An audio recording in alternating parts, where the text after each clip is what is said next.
एक है जानने हाँ वाला, बोलिए। एक है जानने में आने वाला। हाँ ठीक है। तो जानने वाला जो है वो कभी जानने में आने वाला नहीं हो सकता। एक सत्ता रूप है और एक असत रूप है। हाँ तो सत्ता रूप से ही हम असत को जानते हैं। जी उसी के उसी के प्रकाश से ही जानते हैं, वही जी आधार है उसका। जी हाँ। ये जो ये तो जो ये जो सत्ता रूप अहम है, ये स्वयं है। हाँ ठीक है। और जो इसको तो माना हुआ आप है, स्वयं बोल दीजिए। हाँ, स्वयं हाँ बोल दीजिए, तत्व बोल दीजिए, स्वरूप बोल दीजिए, हाँ हाँ, सत्ता बोल दे। आत्मा बोल दीजिए, एक ही है। और ये जो माना हुआ अहम है, ये बनावटी है, ये बदलता है। जैसे हम कहते हैं ना भाई जी, अहम का परिवर्तन, अहम का शोधन, और तीसरा क्या है? अहम का परिवर्तन भक्ति में होता है, अहम की शुद्धता, अहम का शोधन होता है कर्म योग में, और ज्ञान योग में मिटाना, अहम ज्ञान का योग में नाश करना है, मिटाना है। जी अहम का त्याग होता है ज्ञान योग में। जी। तो त्याग उसी का हो सकता है जो अपना नहीं है।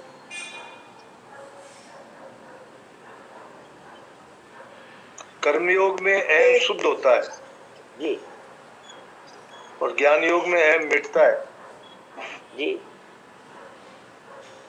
और भक्ति योग में अहम बदलता है। बदलता है। पेज नंबर प्लीज बताएं। 222। 222। अब आप भाई जी ये सोचो कि ये बदलने वाला और त्यागने वाला और शुद्ध करने वाला कौन सा है? अवास्तविक है ना? हाँ अवास्तविक है।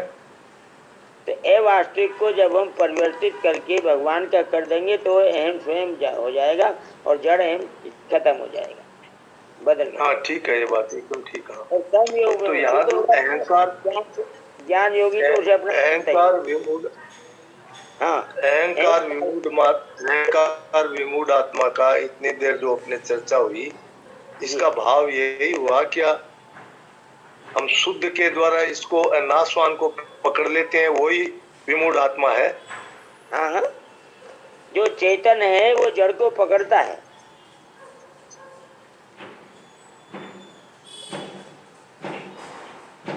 जो वास्तविक है अवास्तविक तो पकड़ता है।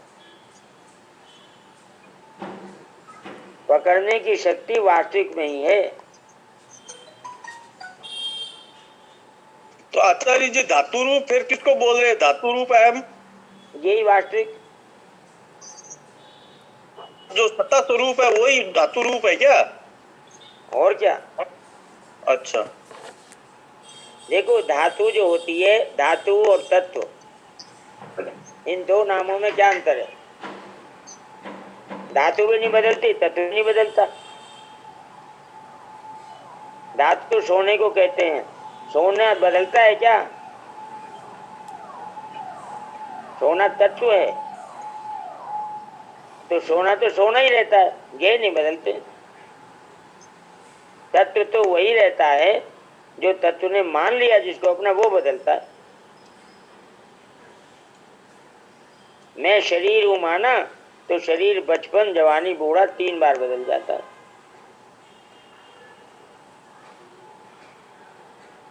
आधार रूप आप ये समझो, एक आधार रूप जो है वो धातु रूप है। आधार रूप है जो वो तत्व है, वो चेतन है, वो हमारा स्वरूप है, वो स्वयं है। और ये जो माना हुआ है ये नकली है, ये प्रकृति वाला है।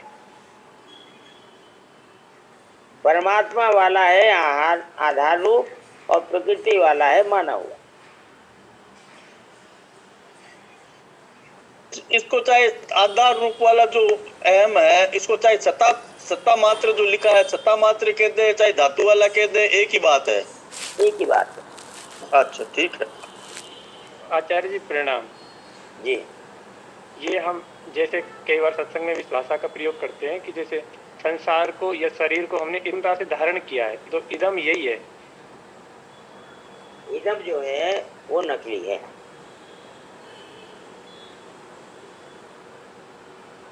जो धारण किया गया है वो नकली है,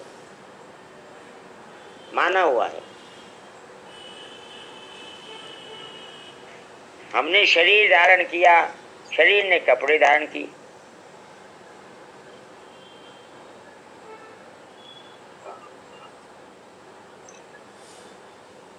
जो चीज ऊपर से चिपकाई जाती है, ऊपर से ओढ़ी जाती है, वो नकली होती है। इसलिए आचार्य जी प्रकृति की सब चीजें, मन बुद्धि इंद्रिया शरीर, सब इदम है, सब इदम है। वो भाई जी 13वें अध्याय का पहला श्लोक कहता है ना, इदम शरीरम क्षेत्रम की अभिधीयते। ये क्षेत्र है और क्षेत्र के वहां पे 24 बताइए। प्रणाम आचार्य जी। जैसे स्वयं ने अहम को धारण किया और अहम ने शरीर को पकड़ लिया, ये बात है। अहम और शरीर तो एक ही जाति के हैं। हाँ एक ही है, लेकिन ये व्यक्तित्व बन गया ना कि ये मैं हूँ, और यहाँ सारी बात बिगड़ गई। ये व्यक्तित्व बन गया, ये व्यष्टि प्रकृति प्रकृति के एक अंश को हमने बन गया, व्यष्टि को समष्टि मान लिया और यहाँ ये बंधन हो गई इसकी। प्रकृति के एक अंश को हमने अपना मान लिया। हाँ अपना मान लिया, तो अहम छोड़ दे तो ये व्यष्टि है सब, ये यहाँ सब सुलझ गई। ठीक व्यष्टि शरीर है, शरीर 3 है। आप सोच लो, एक सूक्ष्म है, एक स्थूल है और एक कारण है, तीनों ही व्यष्टि।